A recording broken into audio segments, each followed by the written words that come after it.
Alright guys, welcome to stats 3128. What you're watching now is pretty much how this class gonna work. So what I will do is I'm gonna record the lecture videos and upload them to the Canvas. What you need to do is just watch the videos by yourself and finish the homework problems on time. And all of the assignments should be submitted on Canvas, okay? And about more details about this class, you can read over and you should read over the syllabus I posted on Canvas. If you have any questions about anything, feel free to email me. Okay, that's pretty much all I want to say before the lecture. So in this class, in this video, we're gonna start with chapter 1, overview and descriptive statistics. Let's take a look at the 1.1. So in this section, we're gonna introduce some basic definitions of statistics. And we'll start with the populations, samples, and processes.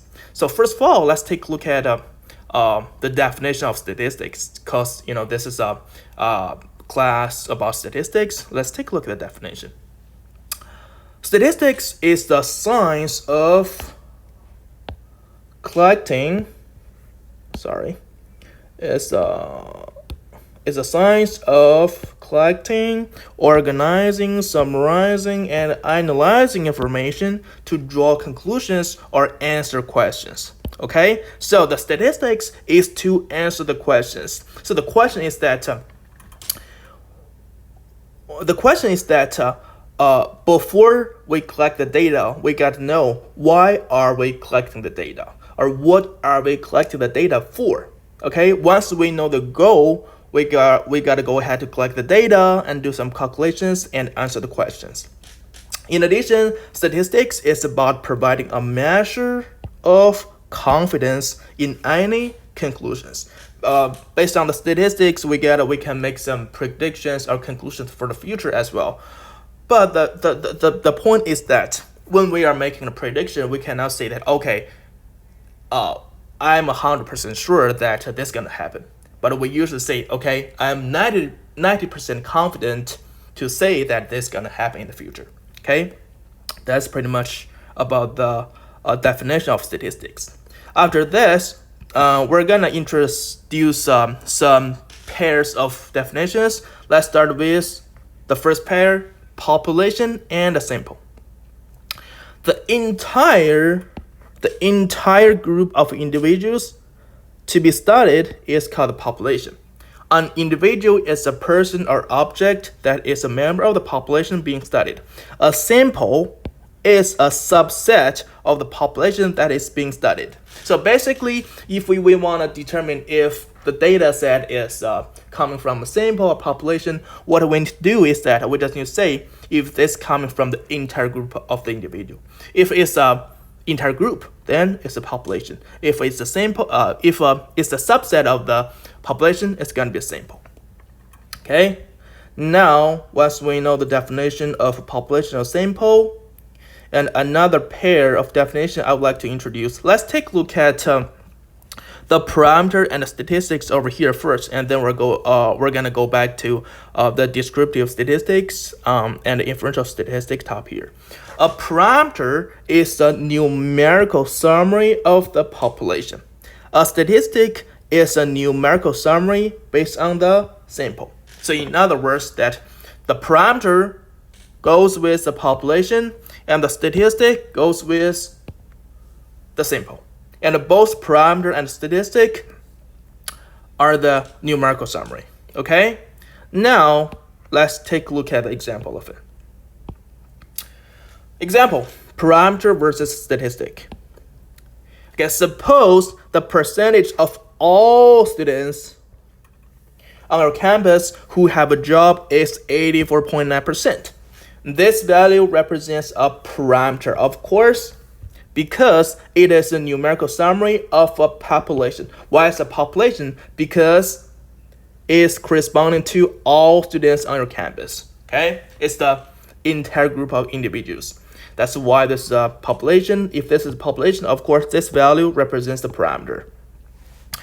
All right, next example, suppose a sample of 250 students is obtained, and from this sample we find that 86.4% have a job. This value represents a statistic because it is numerical summary based on a sample. Of course, it is given that that's a sample. If it's not given, we can figure that the 250 students would be a subset of all students on the campus. So this 250 students would be the sample. Of course, this number would be the statistic. So that's pretty much how we determine the difference between parameter and the statistic. Okay. So after this, let's get back to top here. Descriptive statistics and inferential statistics. Descriptive statistics consist of organizing and summarizing data. Descriptive statistics describe data through numerical summaries, which is numbers, tables, and graphs. A statistic is a numerical summary based on a sample. So, in other words, the descriptive statistic would be coming from a sample. It could be in terms of numbers, tables, and graphs. Now, let's take a look at the inferential statistics. Inferential statistics uses methods that take results from a sample, extends them to the population, and measures the reliability of the result. So basically, in other words, the inferential statistics is the extension to the population. Extension to the population from the descriptive statistics. Of course, we're gonna take a look at more about those two definitions in the future. Okay, over here I just gave you the definitions here. Now, once we know the parameter, statistic, population, sample, descriptive, and inferential statistics, let's take a look at the variables. Variables are the characteristics of the individuals within the population. So the key point of the variables is the variables vary, of course. Consider the variable height. If all individuals had the same height, then obtaining the height of one individual would be sufficient in knowing the heights of all individuals. Of course, that's not the case. As researchers, we wish to identify the factors that influence the variability. Okay? I think this definition is pretty straightforward. Once we know the definition of the variables, I would like to introduce a next pair of definitions. One is called qualitative variables, and another is called quantitative variables. So qualitative variables is also called categorical variables. Allow for classification of individuals based on some attribute or characteristic. And the quantitative variables is also called numerical variables, provide numerical measures of individuals. Okay? Numerical measures of individuals. So the key point to determine the qualitative and quantitative variables is to say that if this variable provides a numerical measure or not. If it does provide a numerical measure, okay, it's going to be a quantitative variable. If it doesn't provide a numerical measure, it's going to be qualitative measure. It's going to be a qualitative variable, of course. Now, once we know the definition, let's take a look at the examples here. Okay? Classify each of the following variables considered in the study as qualitative or quantitative. Number one, nationality. So as what I just mentioned previously, if we want to determine if it's qualitative or quantitative, we just need to say if this variable provides numerical measure or not. So obviously nationality doesn't provide numerical measure, so it's a qualitative variable. Number two, number of children. Of course, it provides a numerical measure, so it's a quantitative. Number three, household income in the previous year. So since household income provides a numerical measure, it's a quantitative. Level of education. The level of education could be like a high school, a bachelor's, master's, PhD, and so forth. And it doesn't provide a numerical measure, so it's qualitative. Number five, daily intake of whole grains measured in grams per day. Since the grams per day provides a numerical measure, so it's quantitative. So I like to put number six over here. which is license plate number. So what about the number on your license plate? Is it qualitative or quantitative? So as what I just mentioned, you just need to say if this variable provides a numerical measure or not. First of all, of course, the numbers on the license plate are numbers, but does it provide a numerical measure? I guess not, since the license plate number does not provide a numerical measure, so this is qualitative.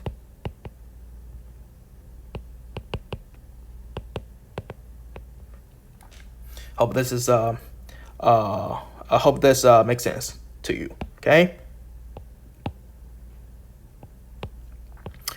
All right. After that, another pair of definitions are called discrete variable and continuous variable. And I believe, and I think, in my opinion, this pair is the most important part in this section, because we're gonna see them a lot in the future as well. Let's take a look at the definition. A discrete variable is a quantitative variable that has either a finite number of possible values or a countable number of possible values. The term countable means the values result from counting, such as 0, 1, 2, 3, and so forth. A discrete variable cannot take on every possible value between any two possible values. So what does it mean? So if you want to determine if it's discrete variable or continuous variable, one way is that you can come up with two possible values. For example, two possible values could be, let's say, 3 and 4. And then we just need to say if this variable can take every number between 3 and 4. If it is able to take every number between 3 and 4, it's going to be continuous. If it cannot take every numbers between 3 and 4, it's going to be discrete variable. Okay?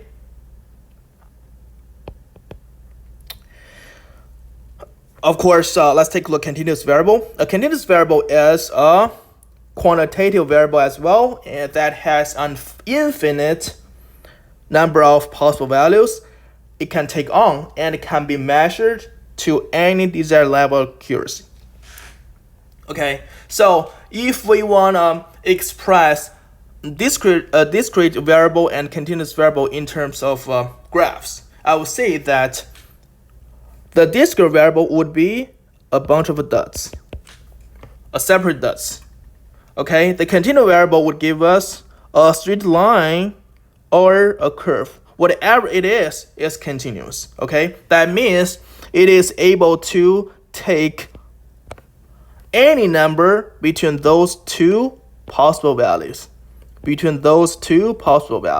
Okay, of course, we're gonna take a look at some examples later. So basically, the key point to determine if it's a discrete or continuous variable, what you need to do is just come up with two possible values and say if this variable can take every numbers between those two possible values. If it can, then it's continuous. If it cannot, it's gonna be discrete. Let's take a look at some examples. All right, distinguish between discrete and continuous variables. Number A, number of children. So number of children could be 0, 1, 2, 3, 4, and so forth. It only takes whole numbers. Okay, of course it's gonna be discrete, and we can also determine this is a discrete variable by the way I just mentioned. We just come up with two possible values. Let's say 1 and 3. Okay, and say if this variable can take every number between 1 and 3, if it can, it's continuous. If it cannot, then it's going to be discrete. Of course, the only number this variable can take between 1 and 3 is 2. Only 2, not any other numbers. So this is discrete. Okay. Household income in the previous year, so it's continuous. Why? Let's just come up with two possible values. Let's say household income could be, let's say, 10,000. and 20,000. Okay, those are two possible values for the household income. So if the household income could be any number between 10,000 and 20,000, any number, I guess so. So I wouldn't use those dots. I would use the straight line because it could be any number between 10,000 and 20,000. So it's continuous. Number 3, daily intake of whole grains measured in grams per day is continuous. Why? Let's just come up with two possible values. Let's say 3.5 and 4. So if the daily intake of whole grain could be any number between 3.5 and 4, I believe so. Could be any number between 3.5 and 4. So this is continuous. Okay?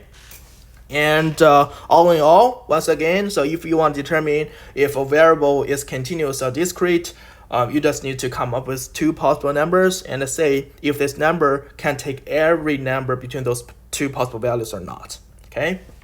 All right, that's pretty much all about this video.